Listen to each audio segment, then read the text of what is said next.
जय हिंद साथियों। Group D के लिए साइंस प्रैक्टिस सेट में आपका फिर से एक बार स्वागत है।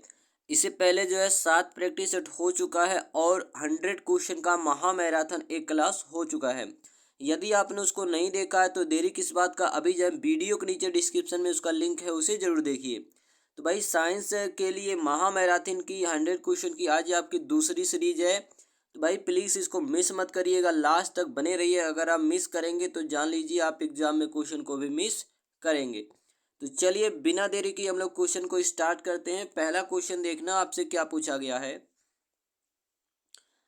42 वोल्ट तथा 0.5 एम्पियर के बल्ब से प्रति सेकंड कितने कैलोरी ऊष्मा उत्पन्न होगी।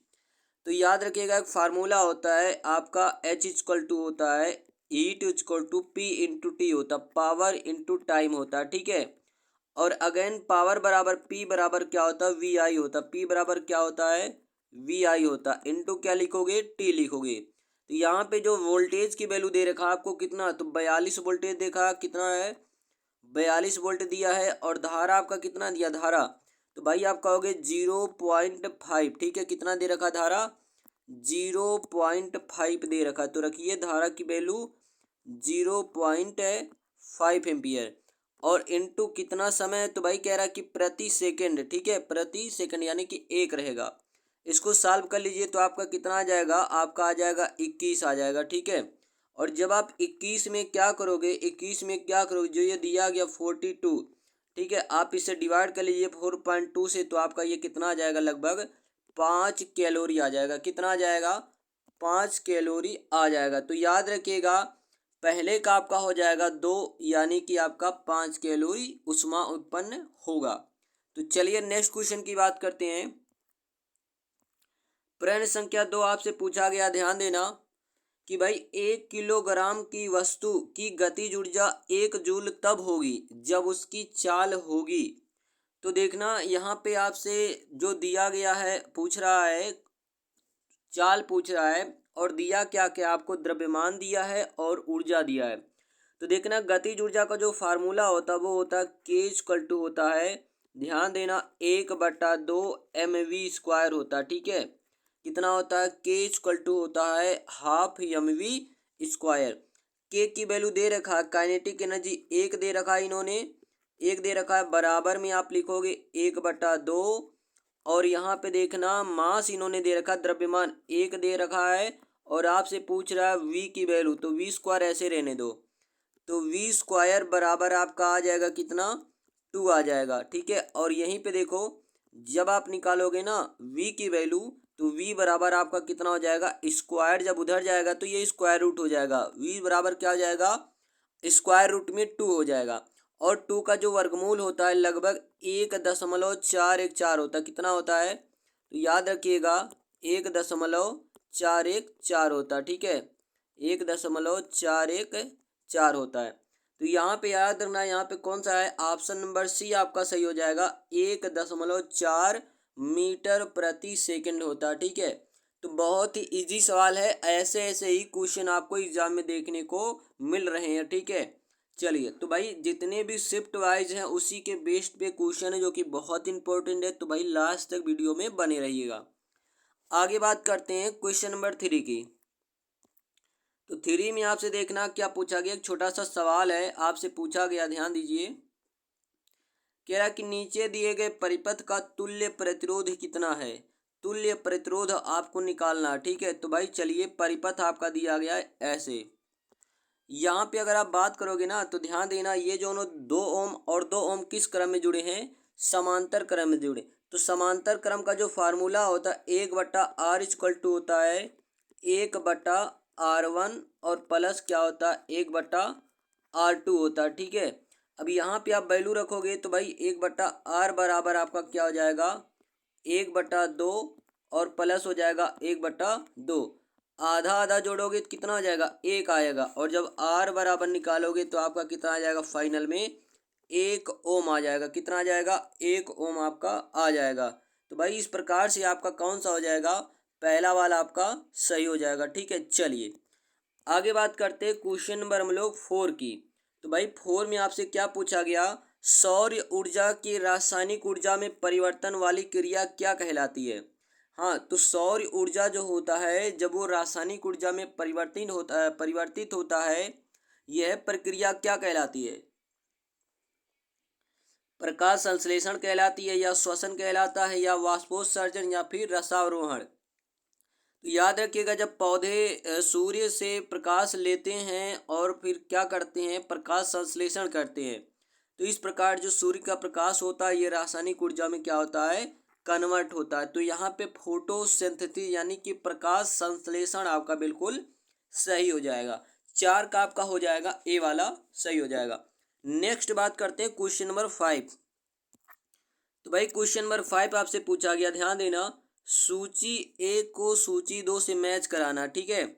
एक तरफ दिया तत्व और एक तरफ दिया कमरे के ताप पर पीएच मान। तो सबसे पहला क्या दिया, हाइड्रोक्लोरिक अम्ल दिया है, ठीक है, HCl दिया है, ये अम्ल है। ध्यान देना, अगर पीएच वैल्यू की बात करें तो सबसे पहले देखना बीच में 0 होता है। अगर 0 से कम हुआ, मतलब 0 से कम हुआ तो वो अम्लीय होगा, और 0 से ज़्यादा हुआ तो क्या होगा, क्षारीय होगा। ये याद रखना, ठीक है।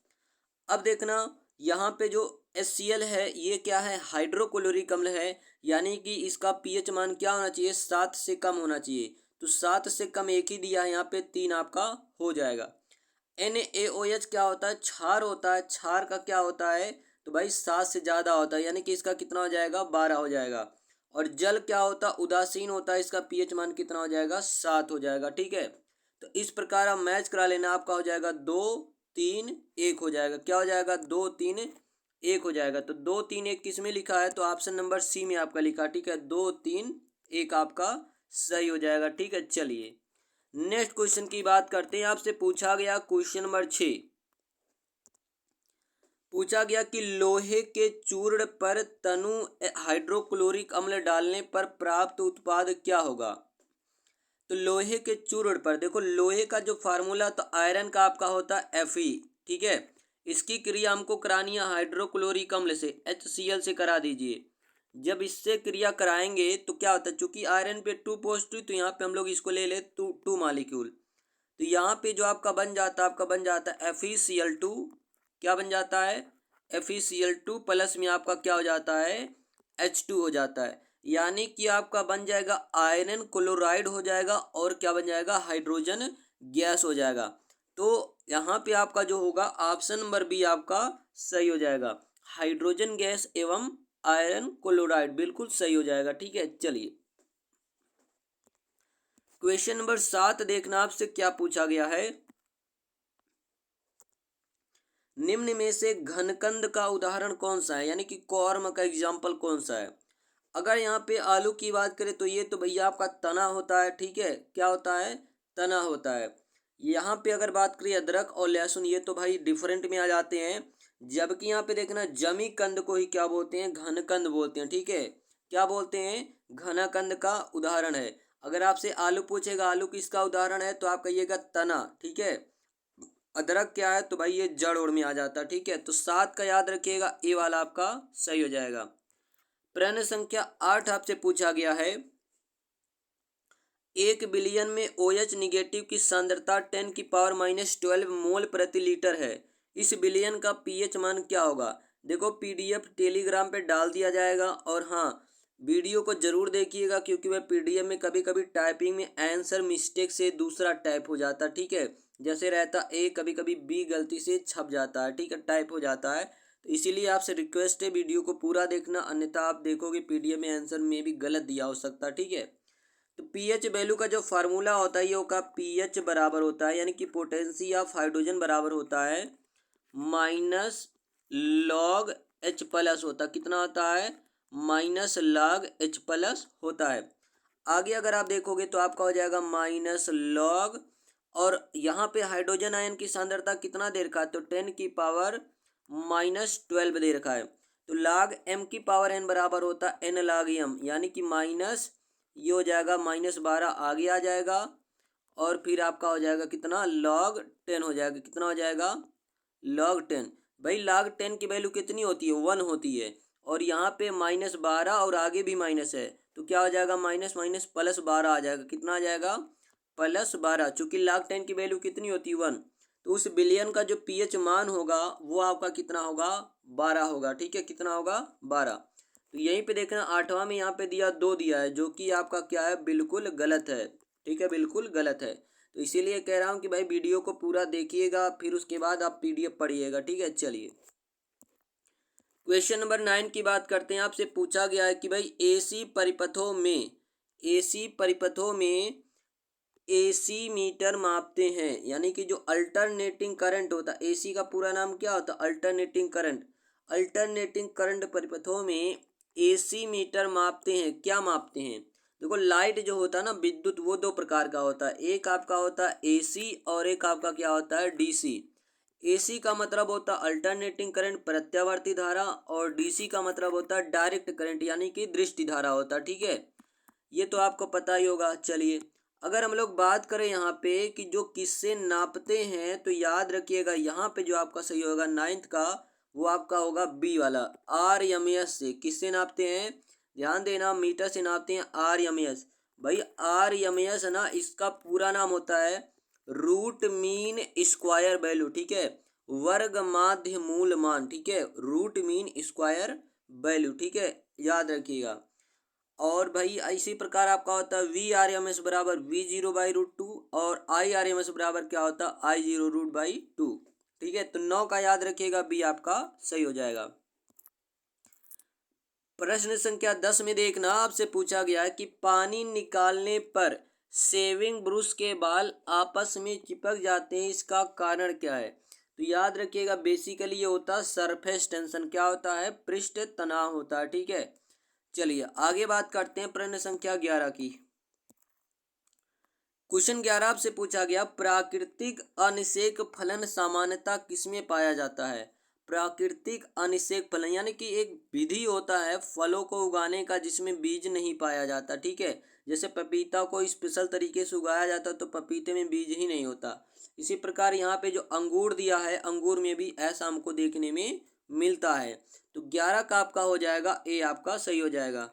क्वेश्चन नंबर 12 आपसे पूछा गया, ध्यान दीजिएगा, निम्नलिखित में से किसका संबंध वनवर्धन यानी कि सिल्वी कल्चर के साथ है?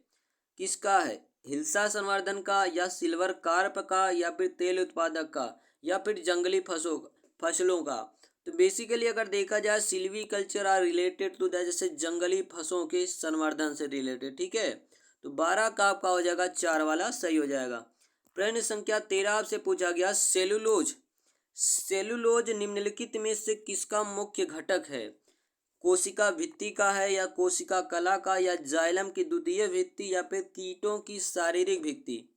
तो अगर सेलुलोज की बात किया जाए ना, तो सेलुलोज तो बेसिकली ये क्या होता है? तो 13 का आपका हो जाएगा सी, जाइलम की द्वितीय भित्ति का उदाहरण। ठीक है, या जाइलम की द्वितीय भित्ति का यानी कि द्वितीय दीवारों का ये मुख्य घटक होता है। ठीक है, जाइलम ये होता है जो पौधों में खनिज और पोषक तत्व जल को जड़ से तनों तक पहुंचाता है। ठीक है, तो 13 का याद रखिएगा कौन सा? ए वाला आपका सही हो जाएगा। ठीक है, जाइलम की द्वितीय भित्ति का। आगे बात करते हैं हम लोग क्वेश्चन नंबर 14। तो भाई क्वेश्चन नंबर 14 आपसे क्या पूछा गया है? गामा किरणों की अधिकतम साम्यता होती है, यानी कि गामा किरण जो होते हैं ये मैक्सिमम किसके इक्वल होते हैं, किसके बराबर लगभग लगभग होते हैं? तो याद रखिएगा एक्स किरणों के। ठीक है, किसके इक्वल होते हैं? लगभग लगभग एक्स किरणों के होते हैं। सी, ठीक है, सॉरी यहाँ पे एक्स नहीं रहेगा, अल्फा रहेगा। क्या रहेगा? अल्फा रहेगा। चलिए, तो यहाँ पे कौन सा आपका हो जाएगा? अल्फा किरणों के साथ हो जाएगा। ठीक है, किसके साथ हो जाएगा? अल्फा किरणों के साथ। और याद रखिएगा जो यहाँ पे आपका गामा है ना, इनकी जो साम्यता होती है वो अल्फा किरणों के साथ होती है, और अल्फा पे क्या होता है? पॉजिटिव चार्ज होता है। एक्स किरणों की अगर खोजकर्ता आपसे पूछता है तो क्या कहिएगा? रोएंटजन। कौन है? रोएंटजन। ठीक है, याद रखिएगा। और अगर गामा किरणों की खोजकर्ता की बात कर ले तो आप कहिएगा हेनरी बेक्यूरेल। ठीक है, कौन कहे? Henry Becquerel. तो 14 का आपका हो जाएगा ए वाला सही हो जाएगा। एक मिनट सॉरी सॉरी सॉरी, ये रहेगा एक्स किरणों के साथ, ठीक है। क्या रहेगा? एक्स किरणों के साथ, सही कर लीजिएगा, ठीक है। गामा किरणों की अधिकतम समयता किसके साथ होती है? तो याद रखिएगा एक्स किरणों के साथ होती है, ठीक है। एक्स किरणों की खोज करता है विलियम रोएंटजन और गामा किरणों की खोजकर्ता कौन है? तो याद रखिएगा हेनरी बैक्यूरेल है, ठीक है। चलिए आगे बात करते हैं। तो 14 का आपका सी वाला याद रखिएगा। 15 की बात करते हैं, प्रश्न संख्या 15। अभिक्रिया ऊष्मा निर्भर नहीं होती है। अभिक्रिया ऊष्मा निर्भर नहीं होती है, किस पे? किस पे निर्भर नहीं होती है? तो याद रखिएगा यहाँ पे 15 का आपका हो जाएगा बी। उस पथ पर जिससे अंतिम उत्पाद प्राप्त किया जाता है, ठीक है। उस पथ पर जिससे अंतिम उत्पाद प्राप्त किया जाता है, इस पर बेसिकली अभिक्रिया ऊष्मा जो है डिपेंड नहीं करती है। और इसी से रिलेटेड हेस ने एक नियम दिया था, कोई रासायनिक अभिक्रिया चाहे एक पद में कराई जाए या कई माध्यमिक पदों में कराई जाए, अभिक्रिया की जो कुल एंथैल्पी होती है वो क्या होती है? समान होती है। तो 15 का आपका हो जाएगा बी वाला। प्रश्न संख्या 16 आपसे पूछा गया, ऑटोमोबाइल रेचन का घटन जो कैंसर पैदा कर सकता है। ऑटोमोबाइल रेचन का घटक जो कैंसर पैदा कर सकता है। तो बेसिकली ये जो होता है 16, याद रखिएगा आपका होता है पॉलीसाइक्लिक हाइड्रोकार्बन। क्या होता है? Polycyclic hydrocarbon. आपका सी वाला सही हो जाएगा। आगे बात करते क्वेश्चन नंबर 17। तो 17 आपसे पूछा गया कि भाई एक्यूपंक्चर क्या है? एक्यूपंक्चर क्या है?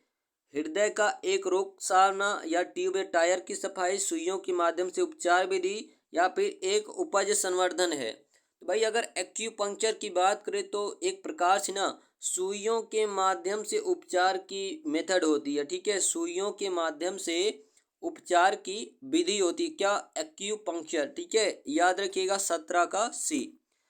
18 देखना आपसे क्या पूछा गया है कि भाई प्रकाश स्तंभ में क्या पूछा गया है कि प्रकाश स्तंभ में अधिक तेज प्रकाश किस प्रयोजन से होता है? अधिक तेज प्रकाश किस प्रयोजन से होता है? तो भाई जो प्रकाश स्तंभ में यानी कि बहुत ही ज़्यादा तीव्र प्रकाश होता है, ये किस उद्देश्य के लिए लगाया जाता है? तो याद रखिएगा जो यहाँ पे दिया 4, समुद्र में विभिन्न दिशाओं से आ रहे जहाज़ों का मार्गदर्शन करना और उन्हें चेतावनी देना, ठीक है। याद रखिएगा। आगे बात करते हैं क्वेश्चन नंबर 19। आपसे पूछा गया है चट्टानों को कितने वर्गों में विभाजित किया गया है? तो याद रखिएगा कितने वर्गों में? 3 वर्गों में, ठीक है। कितने वर्गों में? 3 वर्गों में। आगे देखना प्रश्न संख्या 20।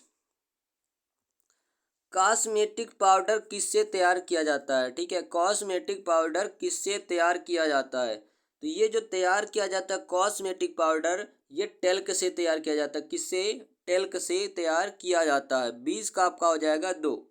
21 में आपसे पूछा गया है किसी तत्व के तुल्यांकी भार तथा संयोजकता, तुल्यांकी भार तथा संयोजकता का गुणनफल किसके बराबर होता है? तो याद रखिएगा परमाणु भार के। किसके? परमाणु भार के बराबर होता है, क्योंकि भाई परमाणु भार बराबर क्या होता है? तो तुल्यांकी भार गुणे में क्या होता है? संयोजकता होता है, ठीक है। तुल्यांकी भार गुणे संयोजकता, तो सी आपका हो जाएगा, ठीक है। याद रखिएगा। 22 की बात करते हैं। तो भाई 22 आपसे पूछा गया लोहा किससे निकाला जाता है? तो लोहे का जो मुख्य अयस्क है वो क्या है? हेमेटाइट। और हेमेटाइट से क्या होता है? लोहा निकाला जाता है। यहाँ पे देखना जो बॉक्साइट है ये एल्युमिनियम का अयस्क होता है, जबकि हेमेटाइट क्या है? लोहे का अयस्क है। और इसी हेमेटाइट से क्या होता है? लोहा निकाला जाता है। 22 का आपका हो जाएगा 2।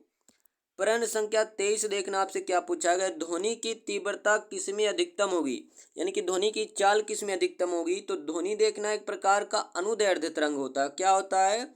अनुदैर्ध्य तरंग। और इनको चलने के लिए माध्यम की आवश्यकता होती है, और इनकी चाल किसमें होगी? धातुओं में, ठीक है। धातुओं में इनकी चाल क्या होती है? मैक्सिमम होती है। आगे बात करते क्वेश्चन नंबर 24। इन्होंने पूछा वायुयान में ईंधन के रूप में प्रयोग किया जाता है, किसका प्रयोग किया जाता है? तो बेसिकली याद रखना एथिल एल्कोहल का, ठीक है। एथिल एल्कोहल का फार्मूला होता है C2H5OH, ठीक है। C2H5OH। C2H5 क्या? एथिल, OH क्या? एल्कोहल, ठीक है। याद रखिएगा 24 का ए। चलिए आगे बात करते हैं। तो यहाँ पे एक सेट आपका कंप्लीट होता है, दूसरे सेट की बात करते हैं हम लोग, ध्यान देना। दूसरा सेट आपको बताया गया था स्टार्टिंग में 100 क्वेश्चन होगा, जिसमें 4 सेट होंगे 25-25 का, ठीक है। तो एक सेट आपका हो गया, दूसरे सेट की बात करते हैं हम लोग। तो भाई आपसे क्या पूछा गया, ध्यान देना। पत्ती का कौन सा भाग प्रकाश संश्लेषण द्वारा कार्बनिक भोजन बनाता है? पर्णवृत्त या पर्णफलक या फिर पर्णाधार या फिर ये सभी। तो अगर याद रखना यहाँ पे पत्ती का जो भाग होता है कौन सा, पर्णफलक होता है, यही क्या करता है, प्रकाश संश्लेषण द्वारा कार्बनिक भोजन बनाता, क्या बनाता है, कार्बनिक भोजन बनाता, किसके द्वारा, तो भाई प्रकाश संश्लेषण के द्वारा, ठीक है, याद रखिएगा। चलिए आगे बात करते हैं क्वेश्चन नंबर 2। तो भाई आपसे पूछा गया, ध्यान देना, ऊतक जन जिससे बाह्य त्वचा बनती है, ऊतक जन जिससे बाह्य त्वचा बनती वो क्या है? तो रंभजन है, गोपजन है या फिर त्वचाजन है या फिर वलकुटुक जन है। तो यहाँ पे याद रखना जो आपका त्वचाजन होता है, ये जो ऊतक है इसी से क्या होता है, बाह्य त्वचा बनती है। तो 2 का आपका हो जाएगा, सी वाला सही हो जाएगा। आगे देखना प्रश्न संख्या 3 आपसे पूछा गया है कि भाई प्रदूषकों के रूप में फिनोलिक्स को गंदे पानी में से किसका उपयोग करके निकाला जा सकता है? क्या पूछा गया, ध्यान देना, बी केयरफुली रीड। प्रदूषकों के रूप में फिनोलिक्स को गंदे पानी में से किसका प्रयोग करके निकाला जा सकता है? तो यहाँ पे बेसिकली याद रखिएगा 3 का आपका हो जाएगा ए, आयन विनिमय रेजिन तकनीकी द्वारा, ठीक है। आयन विनिमय रेजिन तकनीकी द्वारा क्या किया जाता है, फिनोलिक्स को गंदे पानी से आराम से अलग किया जा सकता है। 3 का आपका हो जाएगा ए। प्रश्न संख्या 4 आपसे पूछा गया, ध्यान देना, किडनी स्टोन यानी कि जो पथरी होता है निम्नलिखित में से क्या पाया जाता है उसमें? तो भाई जो पथरी होता है ये किस का बना होता है, किस पदार्थ का, तो कैल्शियम ऑक्जेलेट का बना होता है, ठीक है, CaC2O4, ठीक है, CaC2O4 कैल्शियम ऑक्जेलेट का क्या बना होता है, पतली। ये बहुत इंपॉर्टेंट क्वेश्चन है, ठीक है। आगे बात करते हैं क्वेश्चन नंबर 5 की। 5 आपसे पूछा गया कि भाई पीड़ानाशक, ठीक है, पीड़क नाशक के रूप में डीडीटी का प्रयोग, ठीक है, पीड़क नाशक के रूप में डीडीटी के प्रयोग से हानि है। भाई डीडीटी का पूरा नाम होता है डाइक्लोरो डाइफेनिल ट्राइक्लोरोइथेन, ठीक है, डाइक्लोरो, देखो डीडीटी है ना, डी डी टी, तो भाई डाइक्लोरो डाइफेनिल ट्राइक्लोरोइथेन। और पीड़क नाशक नहीं, ये कीटाणु नाशक होगा, ठीक है, क्या होगा, कीटाणु नाशक होगा।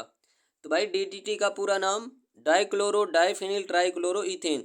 और इसके प्रयोग से जो हानि होती है, तो ध्यान देना कौन सी हानि होती है, प्रकृति में सरलता से निम्नीकृत नहीं होता।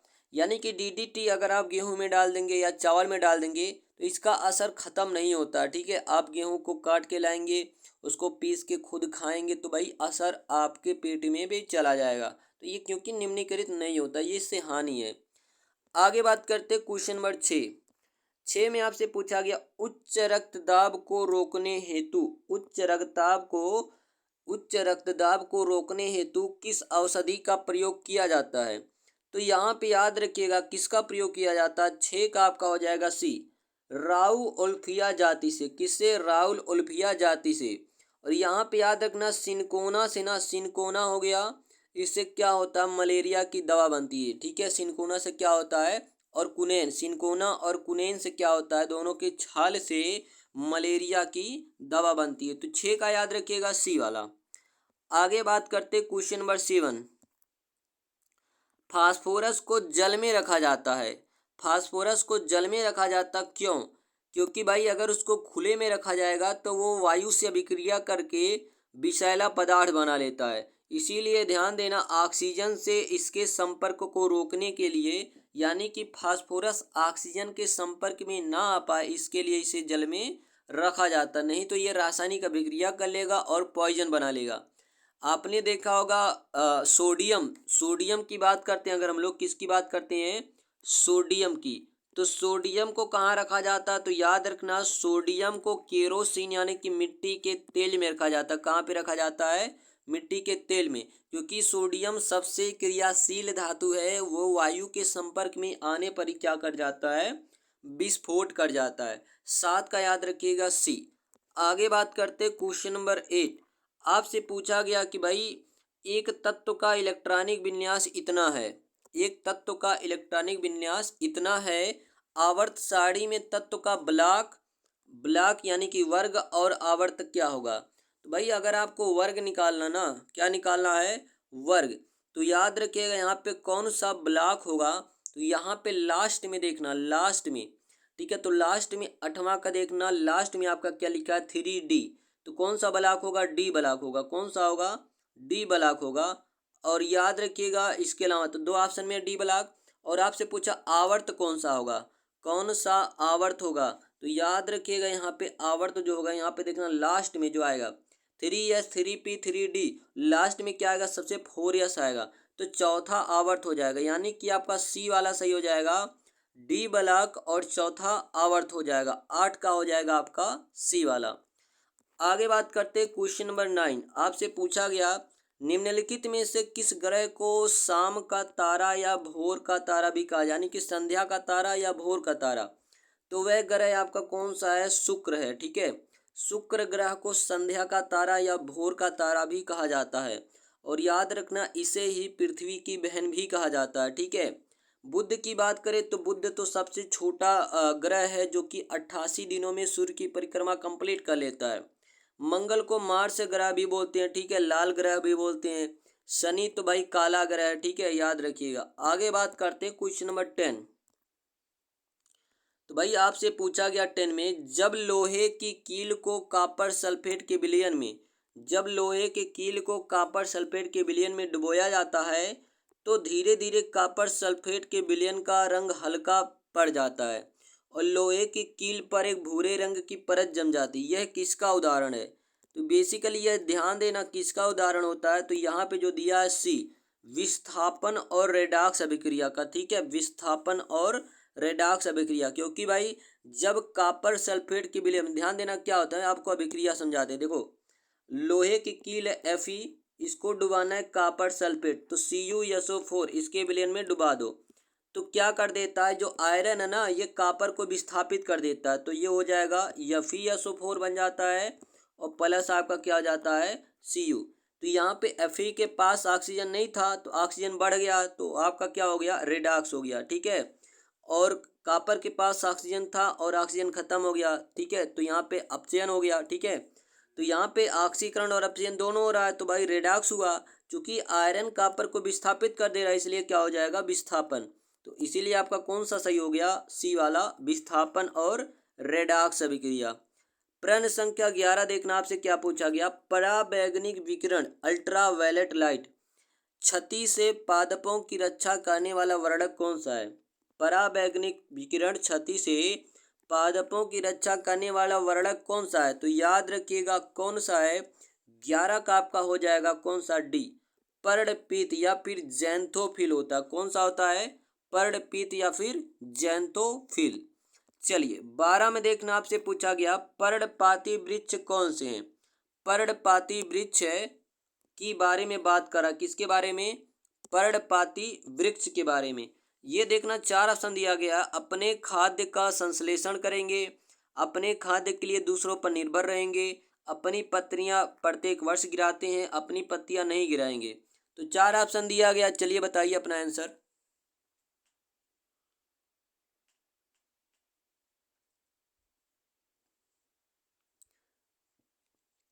चलिए आई होप आपने आंसर किया होगा। यदि आपका जो आंसर है वो सी है, तो आप बिल्कुल सही हो, अपनी पत्तियां प्रत्येक वर्ष गिराते हैं। जी हाँ, पर्णपाती वृक्ष वो होते हैं जो अपनी पत्तियां प्रत्येक वर्ष गिराते हैं। चलिए प्रश्न संख्या 13 में आपसे पूछा गया पक्षियों के पंख क्या होते हैं। पक्षियों के पंख क्या होते हैं, तो 4 ऑप्शन दिया गया, अध्यावरणी अपवृद्धि, रूपांतरित अग्र अंग, या फिर रूपांतरित पश्च अंग, या फिर नई संरचना।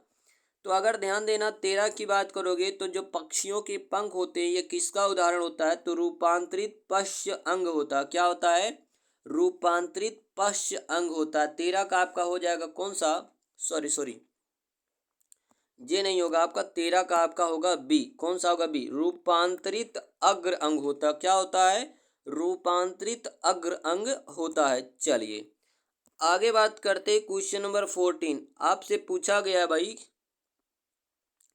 एक तत्व का परमाणु क्रमांक जड़ 17 है और परमाणु द्रव्यमान 35 है, इसमें प्रोटॉन और न्यूट्रॉनों की संख्या कितनी होगी? तो देखना, जो परमाणु क्रमांक होता है ना, जो परमाणु क्रमांक होता है वही जो है इलेक्ट्रॉनों की संख्या भी होता है।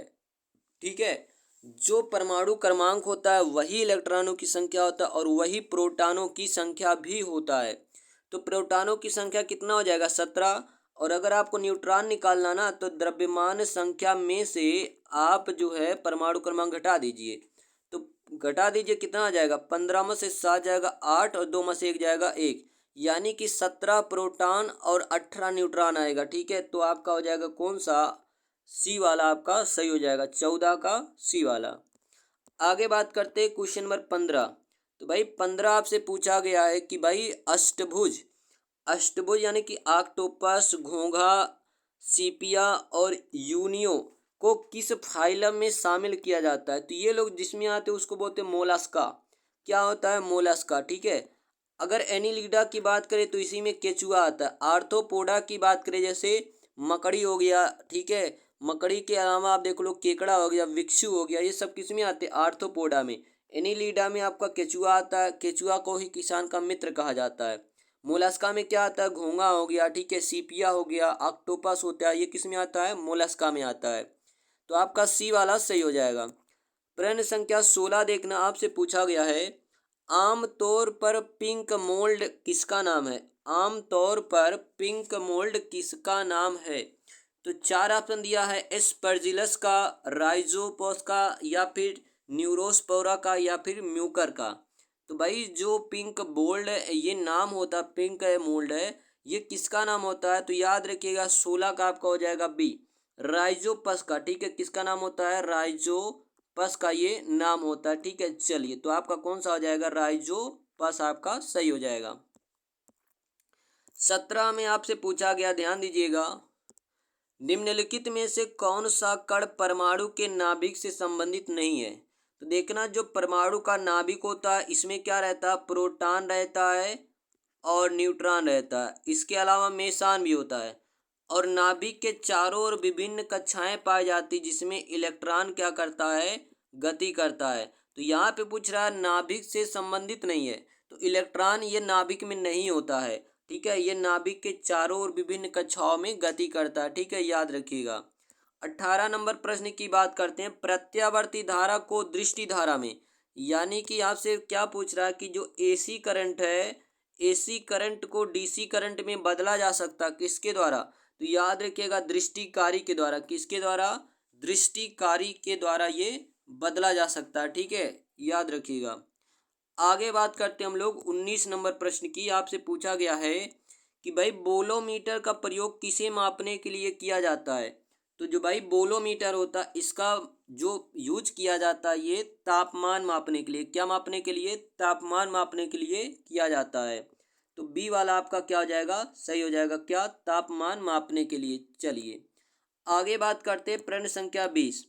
यदि तार को खींचकर लंबाई को 2 गुना कर दिया जाए, तार को खींचकर लंबाई को 2 गुना कर दिया जाए तो उसका प्रतिरोध क्या होगा? तो भाई आपको एक फार्मूला बताया गया था, आर इक्वल टू होता है rho into L by A होता है। ठीक है, R equal to rho into L by A. तो जब भाई लंबाई देखना, नया प्रतिरोध मान लो आर डैश, जब आप क्या कर दो लंबाई इसकी 2 गुना कर दो, अपान में आपका हो जाएगा ए। तो यहाँ से जब आप डिवाइड कर दोगे तो रो से रो खत्म, एल से एल खत्म, ठीक है, ये सब खत्म हो जाए, बचेगा आपका 2। और आर डैश बराबर जब निकालोगे तो आपका आएगा 2 इंटू आर, तो ये कितना हो जाएगा? तो 2 गुना हो जाएगा। कितना हो जाएगा? 2 गुना। यहाँ पे भी देखना आंसर मिस्टेक है, याद रखिएगा 4 गुना दिया है। 21 आपसे पूछा गया है, ध्यान देना, यदि पूर्ण तरंग दृष्टिकारी यानी कि जिसको फुल वेव रेक्टिफायर बोलते हैं कि निवेश आवृत्ति n है तो निर्गत आवृत्ति क्या होगी? निवेश अगर n है तो निर्गत कितनी होगी, ये आपसे पूछ रहा है। ठीक है, तो 21 में याद रखिएगा निर्गत भी आपकी क्या होगी? n ही होगी। ठीक है। पूर्ण तरंग दृष्टिकारी में 2 डायोड का प्रयोग किया जाता है, ठीक है। जितना निमेषी होता है उतना ही क्या होता है, निर्गत होता है, ठीक है। तो एन आपका सही हो जाएगा दूसरा वाला। 22 की बात करते हैं तो भाई 22 में आपसे पूछा गया है, असमान द्रव्यमान वाले दो पत्थर समान वेग से ऊर्ध्वाधर ऊपर फेंके गए हैं, निम्नलिखित में से क्या घटित होगा। भारी द्रव्यमान वाला अधिक ऊंचाई तक जाएगा, हल्का द्रव्यमान वाला अधिक ऊंचाई तक जाएगा, दोनों बराबर जाएंगे, उनमें से अधिक ऊंचाई पर नहीं कोई भी जा सकता, ठीक है। यहाँ पे देखना, चूंकि ग्रेविटेशनल फोर्स कार्य करता है, गुरुत्वाकर्षण बल कार्य करता है, जिसके कारण क्या होगा, दोनों के दोनों क्या होंगे, ध्यान देना, बराबर ऊंचाई तक जाएंगे। आगे देखिएगा प्रश्न संख्या 23, किस पेड़ की छाल मसाले के रूप में प्रयोग किया जाता है। तो यहाँ पे देखना, जो दालचीनी होता है ना, दालचीनी, इसका प्रयोग क्या होता है, आपने देखा होगा मसाला होता है, ठीक है, दालचीनी, इसका प्रयोग क्या होता है, तो भाई याद रखिएगा छाल, इसके छाल का प्रयोग किया जाता है मसाले के रूप में, किसके, दालचीनी का। प्रश्न संख्या 24 देखिएगा, आपसे पूछा गया है, 5 किलोग्राम द्रव्यमान की एक वस्तु को ऊर्ध्वाधर पृथ्वी से 2.4 मीटर की ऊंचाई तक उठाने में कितना कार्य करना पड़ेगा, कितना कार्य करना पड़ेगा। जी बराबर आपका कितना दिया है, 10 आपका दिया है। तो यहाँ पे ध्यान दीजिएगा, आप क्या लगा लो फार्मूला, U बराबर क्या होता है, mgh होता है, U बराबर क्या होता है, mgh होता है, ठीक है। कार्य या फिर स्थिति ऊर्जा, तो m का मतलब द्रव्यमान आपका कितना दिया, 5 किलोग्राम, g की वैल्यू कितनी दे रखी है, 10, और ऊंचाई कितना दे रखा है, तो 2.4 दे रखा, कितना दे रखा है, 2.4। अब गुणा कर लीजिए, 10 से करेंगे तो ये दशमलव हट जाएगा, और 24 पंचे कितना हो जाएगा, 120 जूल हो जाएगा, कितना हो जाएगा, 120 जूल हो जाएगा। तो 24 का आपका हो जाएगा 2 वाला सही हो जाएगा, 120 जूल। प्रश्न संख्या 25 में आपसे पूछा गया, 4 युक्तियों, ध्यान देना, 4 युक्तियों जिनमें से प्रत्येक की शक्ति 500 वाट 10 घंटे तक उपयोग में लाई जाती हैं, इनके द्वारा व्यय की गई ऊर्जा किलोवाट घंटा में कितना होगा। तो याद रखिएगा, जो आप निकालोगे इसको ना 25, तो भाई 25 वाला जब आप कैलकुलेट करोगे तो आपका क्या आएगा, 20 किलोवाट घंटा आएगा, कितना आएगा, 20 किलोवाट घंटा आएगा, ठीक है। इसको याद रखिएगा, ठीक है, कितना आ जाएगा, 20 किलोवाट घंटा आएगा। तो बहुत ये आसान है, आराम से आप लगा सकते हो, कैसे लगाओगे, ठीक है। तो आप इसको क्या कर लेना, वाट गुणे घंटा, ठीक है, इंटू समय आप कर लीजिएगा, 500 दाई 5000 हो जाएगा, और जब आप इसको कैलकुलेट करोगे तो आपका आ जाएगा 20 किलोवाट घंटा आ जाएगा। चलिए तीसरे वाले सेट की बात करते हैं, जो तीसरा वाला सेट है। तीसरे सेट का पहला क्वेश्चन आपसे क्या पूछा गया कि भाई पुष्प होता है, पुष्प क्या होता है, रूपांतरित जड़ है, रूपांतरित तना है, रूपांतरित पत्ती है, या फिर रूपांतरित फल है। जो पुष्प होता है ये क्या होता है, तो याद रखिएगा रूपांतरित तना होता है, क्या होता है, रूपांतरित तना होता है। आपका बी वाला सही हो जाएगा, ठीक है, कौन सा, बी वाला आपका सही हो जाता है, ठीक है। पुष्प क्या होता है, रूपांतरित तना होता है। आगे बात करते हैं, क्वेश्चन नंबर 2 कह रहा कि भाई जीव द्रव्य कुंचन का प्रक्रम है, बाह्य परासरण का, अंतः परासरण का, अंतः चूषण का, वाष्पोत्सर्जन का। तो अगर बात करोगे जीव द्रव्य कुंचन का, ये जो प्रक्रम होता है बेसिकली ये होता है बाह्य परासरण का होता है, किसका होता है, बाह्य परासरण का होता है। चलिए तीसरे की बात करते हैं, प्रश्न संख्या 3 आपसे पूछा गया, द्विबीजपत्री पादपों में बीज पत्रों का मुख्य कार्य क्या है, खाद्य पदार्थ एकत्रित करना, बीज की रक्षा करना, जड़ तंत्र का निर्माण करना, या मूलांकुर का निर्माण करना। 4 ऑप्शन है, चलिए बताइए। चलिए यदि आपने 3 का ए आंसर किया है तो आपका बिल्कुल सही है, खाद्य पदार्थ को एकत्रित करना, ठीक है, खाद्य पदार्थ को एकत्र करना, ये द्विबीज पत्रों में बीज पत्रों का मुख्य कार्य होता है। 4 नंबर क्वेश्चन आपसे पूछा गया, लैटिन में वायरस का क्या अर्थ होता है, लैटिन भाषा में, किसमें, लैटिन भाषा में वायरस का अर्थ क्या होता है। तो भाई वायरस का जो अर्थ होता है ना वो क्या होता है, विष होता है, क्या होता है, विष होता है। चलिए प्रश्न संख्या 5 आपसे पूछा गया, ध्यान देना कि भाई 1 ग्राम बर्फ को 0 डिग्री सेल्सियस पर पूर्णतः पिघलाने के लिए 0 डिग्री सेल्सियस पर पूर्णतः पिघलाने के लिए कितना यांत्रिक कार्य करना होगा, कितना यांत्रिक कार्य करना होगा। तो भाई कार्य बराबर होता है बल गुणे विस्थापन। भाई 1 ग्राम बर्फ को जब भी आप करोगे तो ये लगभग लगभग कितना आता है, 335 जूल। कितना आता है, 335 जूल। आगे बात करते हैं प्रश्न संख्या 6 आपसे पूछा गया है एक रेसिंग कार का एक समान त्वरण, एक रेसिंग कार का एक समान त्वरण 3 मीटर प्रति सेकंड स्क्वायर है। गति प्रारंभ करने के पश्चात 10 सेकंड पश्चात वह कितनी दूरी जाएगा। तो एक फार्मूला होता है एस बराबर, चली गई दूरी एस बराबर होता है यूटी प्लस में half eighty square, half eighty square होता है। यस क्या है, चली गई दूरी, यू क्या प्रारंभिक चाल, टी क्या है समय, ए क्या है त्वरण और टी क्या है समय। यस बराबर देखो प्रारंभिक चाल तो उसका 0 था, तो भाई प्रारंभ में वो उसकी चाल कितनी थी 0, और टी आप रख लीजिए ऐसे ही, प्लस में आपका हो जाएगा 1/2। ए त्वरण कितना दिया 3, और टी का स्क्वायर माने 10 का स्क्वायर 10 हमें कितना हो जाएगा 100 हो जाएगा। ठीक है, अब यहाँ पे देखना आप सॉल्व कर लो, 2 एक 2, ये 50 हो जाएगा और 50 यहाँ कितना हो जाएगा 150, कितना आ जाएगा 150 मीटर वो दूरी तय कर लेगा। तो 6 का आपका हो जाएगा सी वाला, सॉरी डी वाला सही हो जाएगा। प्रश्न संख्या 7 देखना आपसे क्या पूछा गया है, कह रहा कि परिपथ का तुल्य प्रतिरोध निकालना। हमको क्या निकालना है, तुल्य प्रतिरोध। चलिए देखिए, अगर आप इन दोनों की बात कर लो पहले दो की, तो दोनों श्रेणी में है, तो भाई श्रेणी में कितने हो जाएंगे, दोनों का तुल्य प्रतिरोध हो जाएगा 8। फिर उसके बाद 8 ओम, ये 4 ओम किस में हो जाएंगे समांतर में। तो भाई 1/r बराबर निकाल लीजिए 1/4 और प्लस आपका हो जाएगा 1/8। तो जब आप इसको सॉल्व करोगे तो आपका आर बराबर कितना आ जाएगा, तो बेसिकली आपका आ जाएगा 8/3 ओम आ जाएगा। कितना आ जाएगा 8/3 ओम आ जाएगा। तो आपका कौन सा सही हो जाएगा, 4 वाला सही हो जाएगा। कितना 8/3 ओम हो जाएगा। अब आगे देखिएगा प्रश्न संख्या 8 आपसे पूछा गया क्या, 1000 किलोग्राम द्रव्यमान की एक कार 5 सेकंड 31 में विराम से चलकर 5 मीटर प्रति सेकंड की वेग से एक समान रूप से त्वरित होती है। इंजन की औसत शक्ति कितनी होगी, इंजन की औसत शक्ति कितनी होगी। ठीक है, तो भाई याद रखिएगा यहाँ पे जो आएगा ये कितना 225, ठीक है 22,500 वाट। आगे देखिएगा 9 आपसे पूछा गया रोल का निर्माण किससे किया जाता है।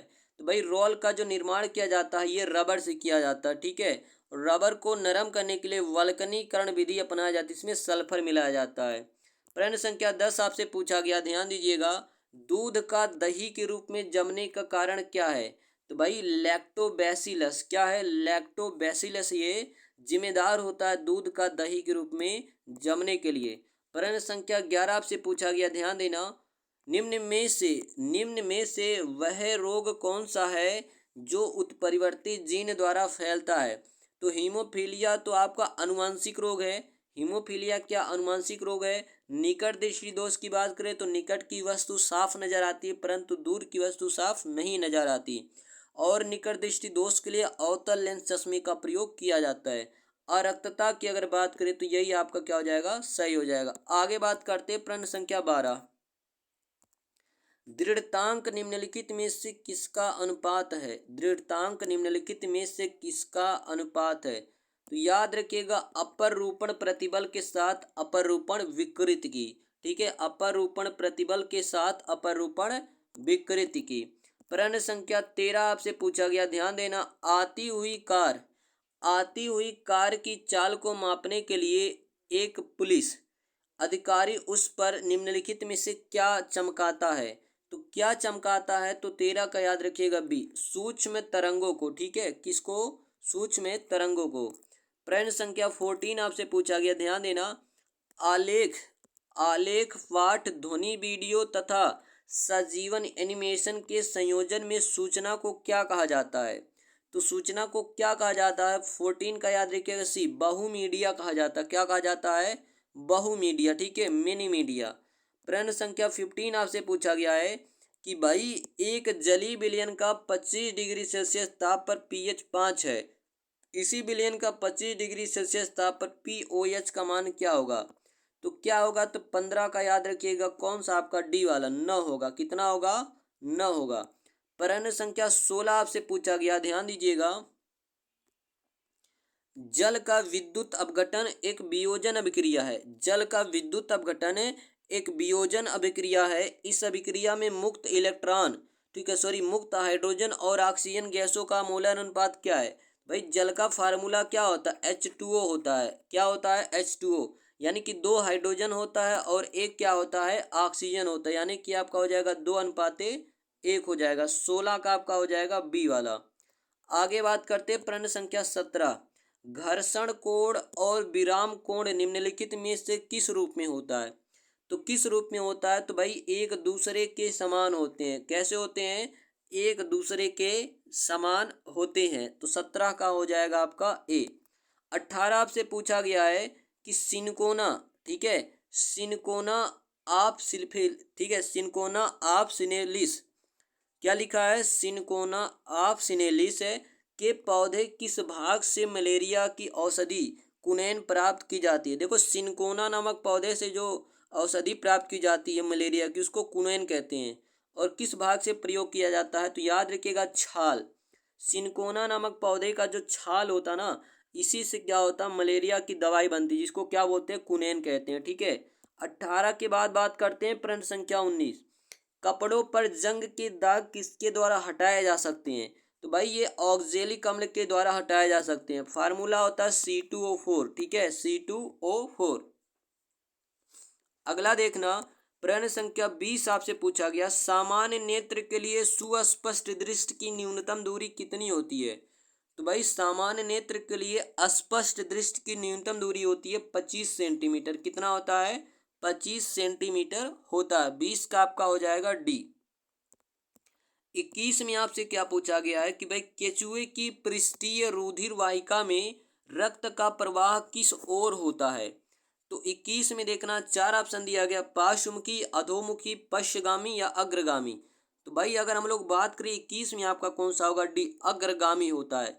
केचुए की पृष्ठीय रुधिर वाहिका में रक्त का प्रवाह अग्रगामी होता है। 22 वाला देखना, आपसे क्या पूछा गया है कि भाई 92 यूरेनियम 238 परमाणु में न्यूट्रॉन कितने हैं। तो भाई क्या होता है, परमाणु भार में से परमाणु क्रमांक घटा लो, तो 238 में से आप क्या कर लो, 92 घटा दीजिए, तो यह जाए 6, और 13 में से 9 जाएगा, कितना हो जाएगा, 4, और ये बचेगा 1, तो कितना आ जाएगा, 146 न्यूट्रॉन आपका आ जाएगा। नेक्स्ट की बात करते हैं, क्वेश्चन नंबर 23। तो आपसे पूछा गया रक्त समूह या फिर रुधिर समूह, यानी कि जिसको बोलते हैं, ध्यान देना, ब्लड ग्रुप। रुधिर समूह कहिए या रक्त समूह कहिए या ब्लड ग्रुप, ब्लड ग्रुप की खोजकर्ता कौन है। तो याद रखिएगा कार्ल लैंड स्टीनर। इन्होंने क्या किया, रक्त समूह या फिर ब्लड ग्रुप का खोज किया।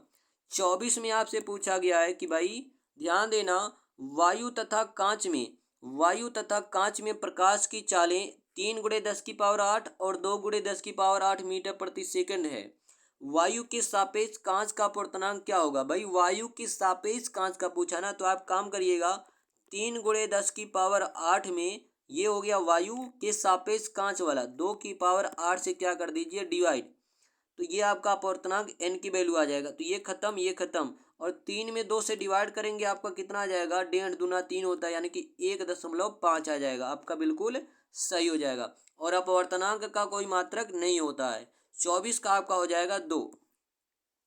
25वां देखिए, आपसे पूछा गया है क्या, यदि एक विद्युत बल्ब पर 18 वोल्ट 36 वाट लिखा है, तो इसमें प्रवाहित धारा कितना होगा। तो आई बराबर हो जाएगा आपका, देखना, 36/18, यानी कि आपका हो जाएगा कितना, 2 एम्पियर हो जाएगा। कितना हो जाएगा, 2 एम्पियर आपका सही हो जाएगा। चलिए सेट नंबर 4 की बात करते हैं। चौथा सेट हमारा 3 सेट हो गया।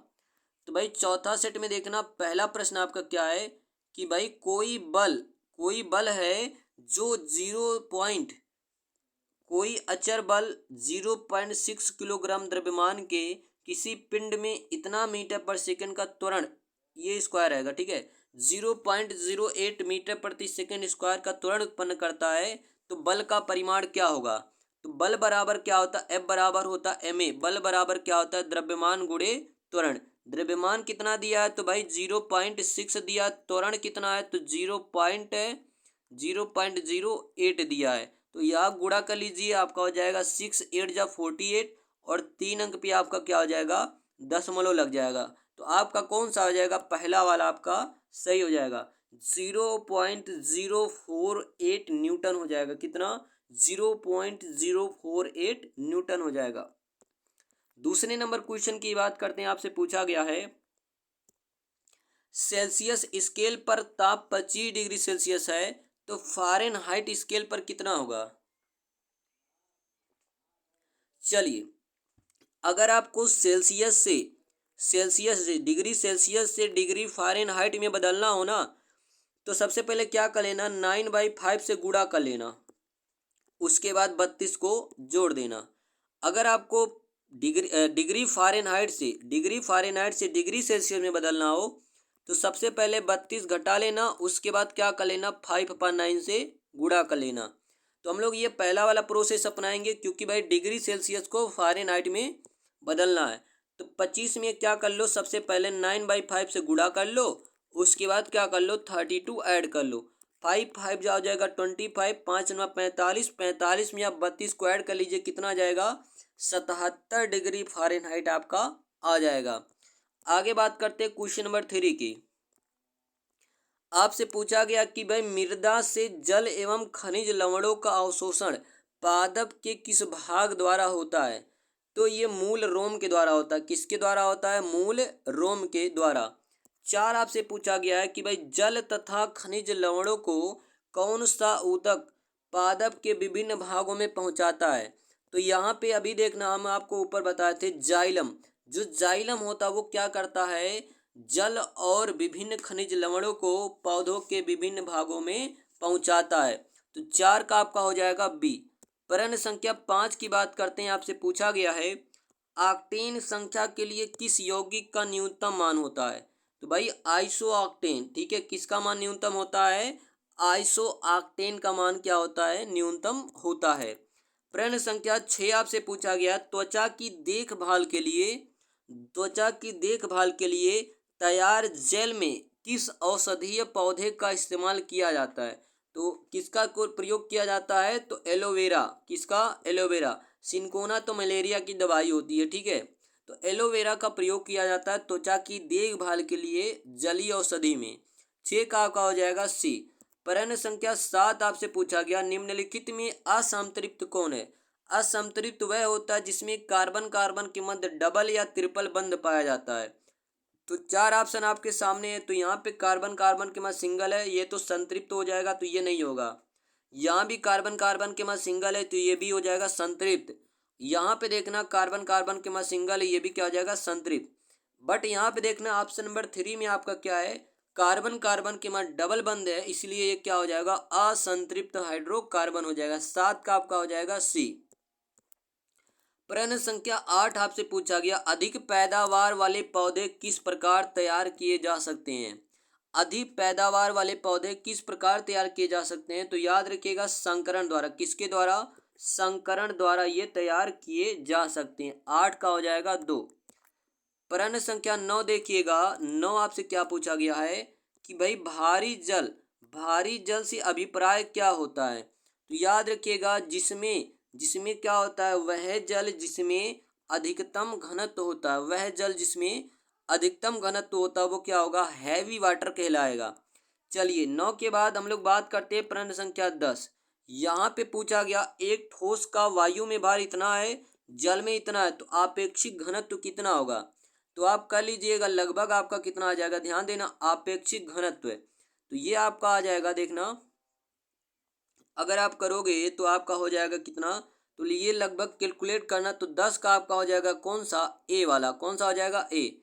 लगभग ये 3 के इक्वल आता, ठीक है। चलिए नेक्स्ट की बात करते हैं क्वेश्चन नंबर 11। तो 11 आपसे पूछा गया है कि किस द्रव का घनत्व सबसे कम है। तो सबसे कम जो होता है ऑप्शन के अनुसार पेट्रोल का होगा, क्योंकि आपने पेट्रोल देखा होगा, इसका घनत्व इतना कम होता है कि भाई ये उड़ता रहता है, ठीक है। 11 के बाद हम लोग बात करते हैं प्रश्न संख्या 12। आपसे पूछा गया विद्युत धारा से लगी आग को बुझाने के लिए जल का प्रयोग नहीं किया जा सकता, क्योंकि ध्यान देना, अगर जल का प्रयोग करेंगे तो उसमें हमारा इलेक्ट्रोक्यूशन उत्पन्न हो जाएगा, यानी कि जल में भी करंट उत्पन्न हो जाएगा, ठीक है, जिससे खतरा हो सकता है। इसीलिए आग, जो विद्युत से आग लगती है उसको बुझाने के लिए जल का प्रयोग नहीं करते हैं। प्रश्न संख्या 13 की बात करते हैं। ध्यान देना, कंपनशील रज्जु के व्यवहार का अध्ययन करने के लिए किस उपकरण का प्रयोग किया जाता है? तो भाई सोनोमीटर का प्रयोग किया जाता है। किसका प्रयोग किया जाता है? सोनोमीटर का। चलिए आगे बात करते हैं प्रश्न संख्या 14। तो भाई 14 आपसे पूछा गया, ध्यान देना, H प्लस आयनों के जलीय विलयन की 10⁻³ सांद्रता पर OH आयनों की 25 डिग्री सेल्सियस ताप पर सांद्रता क्या होगी?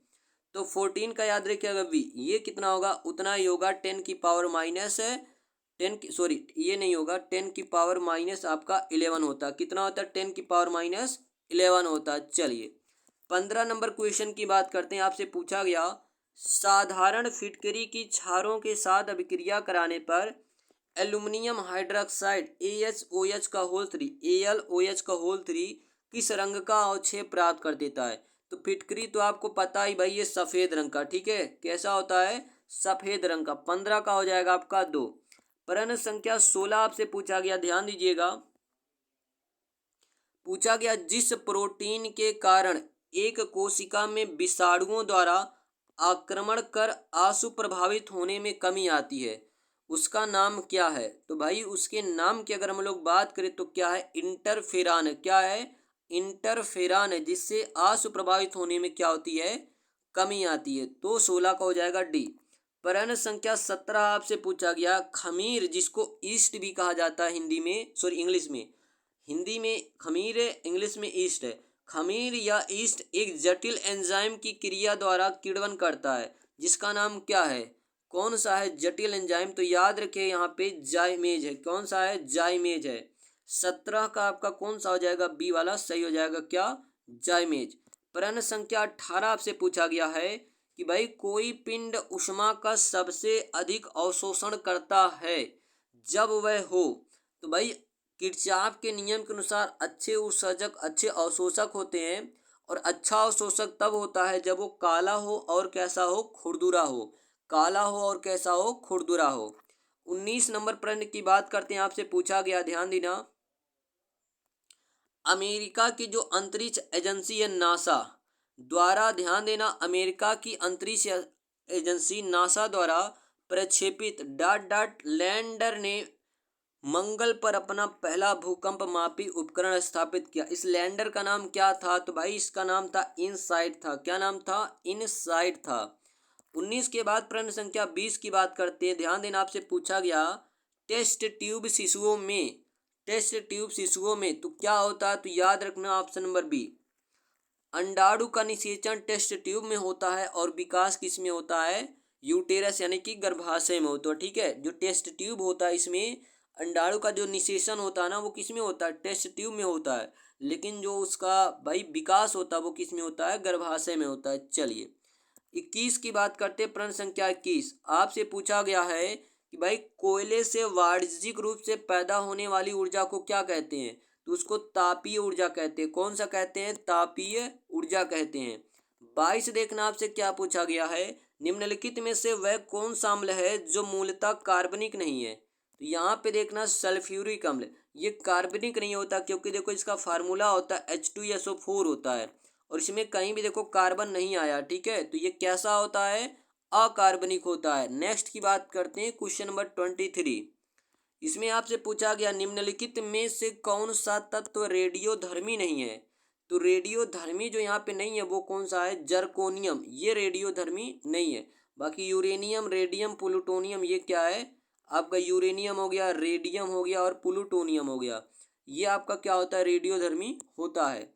24 आपसे पूछा गया है कि भाई निम्नलिखित में से किसकी उपस्थिति के कारण गिरगिट रंग बदलता है? तो किसकी उपस्थिति के कारण? तो वर्णी लवक के कारण। किसके कारण? वर्णी लवक के कारण क्या होता है? गिरगिट अपना रंग बदलता है। 25 में देखना, और आज के लास्ट क्वेश्चन 100 नंबर आपका हो जाएगा, हवाई जहाज का आविष्कारक था तो कौन थे? तो याद रखिएगा राइट ब्रदर्स थे। कौन थे? Wright brothers. यहाँ पे अगर बात करें मार्कोनी तो रेडियो का आविष्कार, एडिसन की बात करें इन्होंने किसका किया था, बल्ब का आविष्कार, किसका, बल्ब का, विद्युत बल्ब का। और इन्होंने क्या किया तो याद रखिएगा रेडियो का आविष्कार किया था। ठीक है, चलिए तो यहाँ पे आपका मोस्ट इंपॉर्टेंट 100 क्वेश्चन कंप्लीट होता है। आई होप आपको वीडियो पसंद आया होगा। वीडियो पसंद आए तो वीडियो को लाइक करना, चैनल को सब्सक्राइब एवं शेयर करना ना भूलें। तो भाई इस वीडियो का अगर आपको पीडीएफ चाहिए तो भाई वीडियो के नीचे डिस्क्रिप्शन में टेलीग्राम का लिंक है, जाएँ वहाँ पे टेलीग्राम ज्वाइन करिए। वहाँ पे आपको सभी वीडियो का पीडीएफ आराम से अवेलेबल हो जाएगा। तो चलिए मिलते हैं नए टॉपिक के साथ अगले वीडियो में। तब तक के लिए स्वस्थ रहें, स्वच्छ रहें। मिलते हैं अगले वीडियो में। धन्यवाद।